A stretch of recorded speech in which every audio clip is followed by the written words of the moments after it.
We have, in the last 2 years, provided gainful employment to 640,000 Kenyans who were not working before 2022. Now they are working.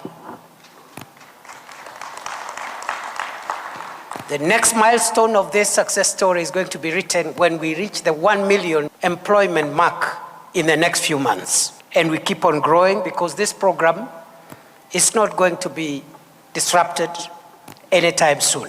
We have mobilized and signed contracts so far worth an equivalent of $5 billion without mentioning the contracts that are in the pipeline. $5 billion contracts already signed. Kenyan contractors, we have 800 contractors, 799 are Kenyan contractors. We have reflected on a more practical and scaled approach to informal settlements through upgrading, service provision, and tenure security.